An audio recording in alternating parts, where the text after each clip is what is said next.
noches, mis hermanos, que el Señor les bendiga grande y poderosamente.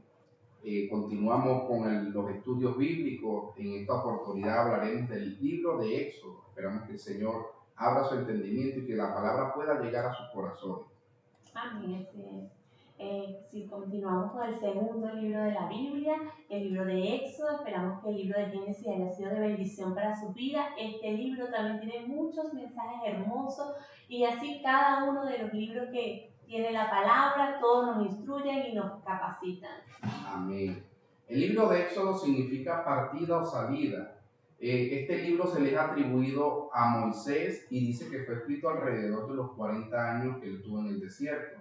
Este libro lo podemos dividir en dos partes, del capítulo 1 al capítulo 18, el Éxodo desde Egipto, y desde el capítulo 19 al 40, lo que es el pacto de Dios con Israel en el Sinaí. Vemos que ya ha transcurrido este tiempo de la familia de Jacob y José, habían transcurrido ya 400 años aproximadamente. Un nuevo faraón comenzaba a gobernar Egipto y este faraón se había olvidado de... No conocía a este nuevo rey, que es el faraón, no conocía a José por el tiempo que ya había transcurrido. Ese José que llegó a gobernar y ayudar mucho en Egipto, siendo el segundo al mando, ya este nuevo rey no conocía a él. Sí, entonces habían sido olvidados, ya había fallecido José, sus hermanos, y este nuevo rey comienza a ver a los israelitas como una amenaza, porque este pueblo se había ya multiplicado en gran manera y comenzaron incluso a superar en números al pueblo de Egipto, y esto representó una amenaza para aquel faraón, y aquel faraón comenzó a verlos a ellos no como una bendición, sino como algo que podía atentar incluso contra su reinado. Así es, dice la palabra que Israel fue fecundo y se multiplicó en gran manera, pero así como el faraón los oprimía, asimismo el Señor los multiplicaba. Correcto. E incluso el faraón ordena, para frenar aquel crecimiento del pueblo de Israel, ordena que todos los niños varones sean echados al río Nilo para poder frenar aquel crecimiento que el Señor estaba dando al pueblo de Israel, porque es allí donde vemos esa promesa de Abraham comenzó a cumplirse. El pueblo de Israel comenzó a ser bendecido en multiplicación y estaban llenando la tierra. Entonces, después de esto vemos la mano poderosa del Señor, lo que es rescatando a aquel Moisés que fue colocado en una canasta, dice la palabra, y fue colocado en un río. Y vemos cómo el Señor, porque la única manera en aquel momento para que este niño fuera salvo era, el Señor toma como un plan, es depositarlo dentro de la misma familia real de los faraón. Y es allí donde Moisés, el Señor puede preservar la vida de Moisés, porque era aquel hombre que el Señor había visto. Y que más adelante lo iba a usar para liberar a su pueblo. O sea, el Señor tenía un propósito con Moisés. Sí, porque el pueblo comenzó a clamar, porque el faraón comenzó a multiplicar el trabajo, el faraón comenzó a hostigar a este pueblo de Israel y comenzaron ellos a acordarse de su Dios y comenzaron a clamar al Padre de ellos. Sí, se puede ver a Moisés como una respuesta a ese clamor que estaba ya haciendo el pueblo de Israel para que Dios los liberara. Entonces de tanta opresión. Dios levanta a este hombre, a Moisés, que significa que salió de las aguas.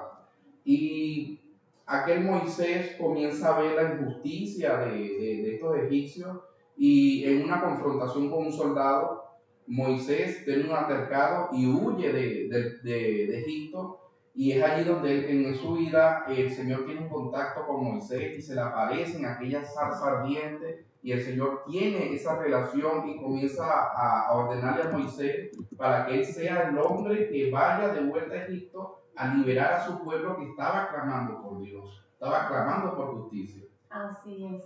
Y vemos que el Señor manda a Moisés a Egipto y se lo coloca frente al faraón. O sea, Moisés era el representante de Dios para hablar al faraón. Y vemos las 10 plagas de Egipto que van viniendo una por una cuando Moisés le dice, deja ir a mi pueblo. Y el faraón, como tenía su corazón endurecido, no los dejaba salir. Entonces, a raíz que no iba haciendo caso el faraón, venía cada una de estas plagas. Sí, vemos esa confrontación de Moisés con el faraón, y como dice mi esposa, Moisés representaba el reino de los cielos acá en la tierra, y así somos nosotros. Cuando tenemos a Cristo en nuestro corazón, nosotros somos representantes del reino de los cielos acá en la tierra. Y en donde nosotros vayamos, siempre vamos a ser sus representantes. Es por eso que la palabra del Señor siempre tiene que estar en nosotros para poder nosotros ser ese ejemplo y esa representación de nuestro Padre Celestial acá en la tierra. Ese instrumento de Dios en este momento, y Moisés había sido ese instrumento que Dios estaba usando para liberar a su pueblo. Correcto, entonces vemos en el capítulo 7:13, dice la palabra, y el corazón del faraón se endureció y no los escuchó como Jehová lo había dicho. Ya Jehová le había dicho a Moisés que el faraón probablemente no los iba a escuchar, y efectivamente fue así, porque el faraón es una persona orgullosa, y es aquí donde encontramos muchos de los problemas de nosotros, el ser humano, es el orgullo. Porque cuando el orgullo toma nuestro corazón, nos endurecemos y no queremos escuchar de repente esa palabra, ese consejo, no queremos escuchar un mensaje de parte de Dios. Y justamente fue esto lo que le pasó al faraón. El faraón se endureció, y entonces tuvo que el Señor comenzar a confrontarlo con plagas, a ver si el faraón accedía a poder liberar su pueblo, porque el Señor estaba pidiendo que su pueblo fuera a adorarlo al desierto. Así es. Y tuvo que llegar hasta la última plaga, hasta la 10ª, que era con la muerte de cada primogénito varón de los egipcios. Y es allí cuando muere el hijo del faraón que él ya dice, bueno, saca a tu pueblo y llévatelo. Correcto, exactamente como había hecho el faraón, así mismo el Señor tomó el primogénito de los egipcios, y es allí donde el faraón cede a liberar a su... Asimismo, ya con la muerte del hijo del faraón, entonces él dice, bueno, ya dejo ir a tu pueblo, y los saca Moisés y comienza ese éxodo, esa salida. Y dice que luego que el faraón le da a Moisés que se pueden ir, cambia de decisión y empieza a perseguirlos. Sí, porque el Señor había dicho que Él endurecería su corazón. Y es allí exactamente donde se cumple esa palabra, porque el faraón, ahí es donde el Señor endurece su corazón, y Él cambia de opinión en dejar ir al pueblo y sale tras de ellos. Ellos iban rumbo al Mar Rojo, y él con todo su ejército fue detrás de ellos, porque había cambiado de decisión. Y es allí donde el Señor abre el Mar Rojo, le demuestra ese milagro a ese pueblo que habían quedado allí a orilla del mar, y pensaban que la historia allí terminaba. Sí. Pero Dios siempre, su plan perfecto, siempre tiene el control de todo, de nuestras vidas, de todo lo que nosotros hagamos. Cuando nosotros confiamos en el Señor siempre va a hacer algo a nuestro favor, a pesar de que nosotros lo queramos imposible, porque para este pueblo yo me imagino que era imposible. No veían una salida, porque al encontrarse, bueno, ya salimos, y cuando tienen el Mar Rojo de frente, ¿y ahora qué hacemos? No había una salida. Y así mismo somos nosotros. Si estás atravesando una situación difícil, una situación que tú crees que no tiene salida, clama al Señor, que el Señor siempre tiene una solución. El Señor va a hacer milagros a nuestros favores, a favor de sus hijos, porque Él nos ama y siempre espera que nosotros confiemos en Él. Amén, así es. Entonces vemos este faraón va detrás de ellos van atravesando el Mar Rojo, y es allí donde el Señor cierra el mar, y aquellos egipcios son tragados por el mar. Así es. Ahí empieza ya la travesía del pueblo de Israel por el desierto. Y dice que cuando comienzan esa travesía empiezan a renegar también contra Dios, porque se encontraban en lo difícil, porque el desierto no es fácil. No, no es fácil. Y ellos, viendo aquel milagro que el Señor había hecho, comienzan a renegar de parte de Dios. Incluso decían, mejor nos hubiéramos quedado en Egipto. Y me decían, el Señor los había libertado, venían de ser esclavos. Y dicen, mejor nos hubiéramos quedado en Egipto. Wow, entonces imagínense lo triste del Señor, ¿verdad? Viendo ese pueblo que los acabo de libertar, y cómo van a decir eso. Y lo que es la confianza en el Señor, porque el Señor muchas veces tiene para nosotros, muchas veces no, tiene siempre cosas buenas para nosotros. A pesar de ese desierto que podamos estar atravesando nosotros, el Señor siempre tiene algo bueno y esto nos enseña a nosotros como hijos de Dios siempre tener la confianza puesta en Él, porque el Señor siempre nos va a dar a nosotros una salida, Sí. a pesar de que nosotros creamos que aquella, por lo que estemos atravesando no tenga solución. El Señor tiene una solución, simplemente debemos de esperar en Él. Amén. Así es, porque incluso estando el pueblo en el desierto, el Señor los alimentaba, enviaba ese maná para alimentarlos y también agua, porque de una roca hizo salir agua para darle de beber. O sea, siempre el Señor tenía una solución, misericordia, ¿verdad? Para su pueblo, a pesar de que era un pueblo duro también, Era duro de duro servir, de dice ser. la palabra. Sí, pero vemos siempre la mano de Dios, siempre orando a favor de ese pueblo, enseñándolo, porque Él los pasa por este desierto, es para probarlo y enseñarles a ellos que su dependencia era del Padre Celestial. Así tenemos que ser nosotros. Cuando estemos atravesando esos desiertos debemos de confiar, de que debemos de estar siempre en las manos del Señor, porque el Señor siempre va a estar allí con nosotros. Amén, así es. Bueno, continuando con su travesía por el desierto, llegan al monte de Sinaí. Ya entramos en esta segunda parte, en el capítulo 19, y dice que Moisés sube al monte a hablar con Dios. Y es allí en la cima del monte donde el Señor se les presenta, dice que en forma de nube, de truenos, ¿verdad? Dice el versículo 18, dice, todo el monte Sinaí humeaba porque Jehová había descendido sobre él en fuego. Entonces Moisés sube como representante de Dios y como representante del pueblo de Israel al monte a hablar con Dios. Y es allí también, estando en el monte, que el Señor les entrega los 10 mandamientos a Moisés, ese pacto. Entonces podemos ver aquí la promesa cumplida, donde el Señor vuelve a restituir y es su presencia, por eso que humeaba y todas estas maravillas que vemos acá narradas, era porque la presencia del Señor estaba allí, era el mismo Señor que había descendido a hablar con Sí, Moisés, a darle a instrucciones. darles instrucciones. También el Señor le estaba diciendo allí a Moisés que hiciera, le estaba dando órdenes para hacer un tabernáculo donde él pudiera habitar con su pueblo. Y es curioso porque estando Moisés arriba, recibiendo todas esas instrucciones para hacer ese santuario, ese tabernáculo, para que el Señor volviera a habitar en medio del pueblo, sabíamos que ya se había roto en el Edén, el Señor lo estaba restaurando. Y estando Moisés arriba del monte Sinaí recibiendo todas esas instrucciones, el pueblo de Israel estaba abajo y como Moisés se había tardado, se demoraba, le piden a Aarón, dice, tráenos para hacer un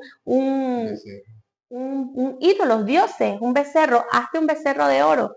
Y empezaron y se hicieron un becerro de oro para adorarle. Entonces el Señor se entristece también en su corazón y dice que apártate Moisés, que voy a acabar con este pueblo.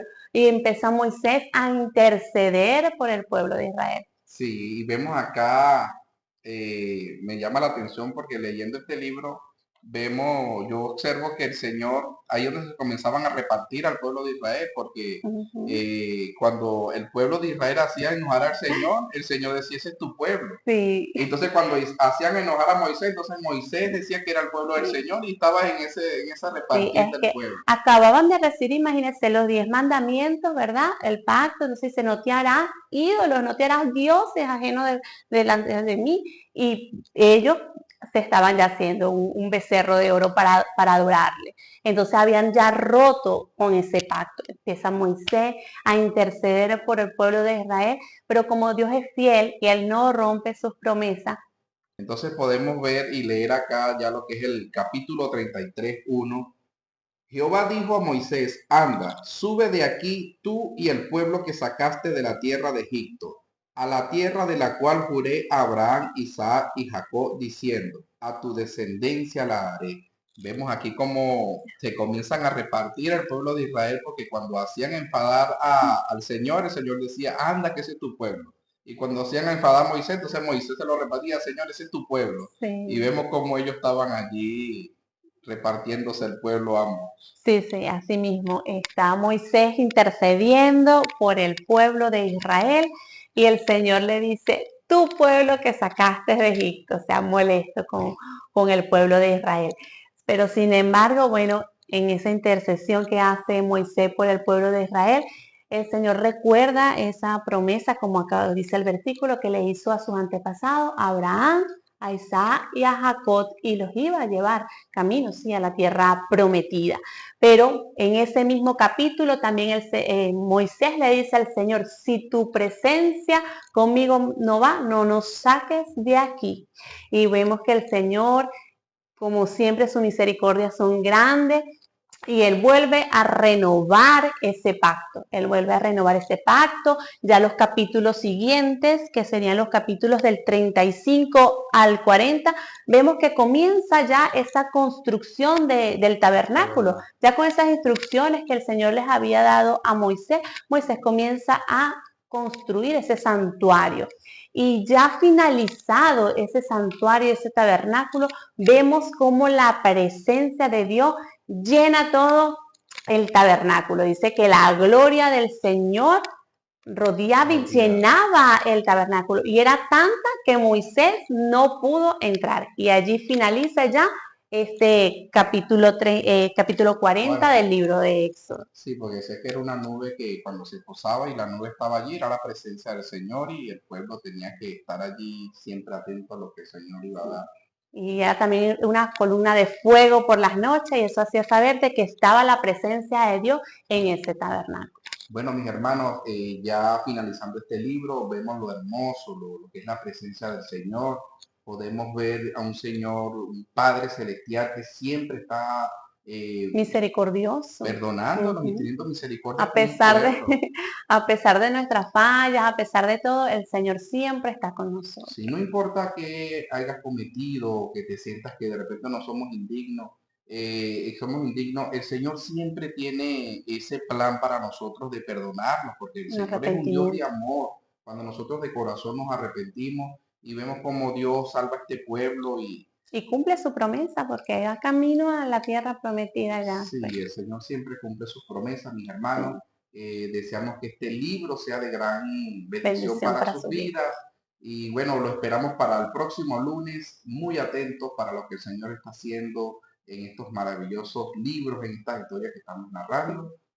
Así que bueno, continúen enfocados, viendo, conociendo de la palabra. Ya en el próximo capítulo, esto es una serie, así que no se la pierdan. Hasta luego. Hasta luego, bendiciones.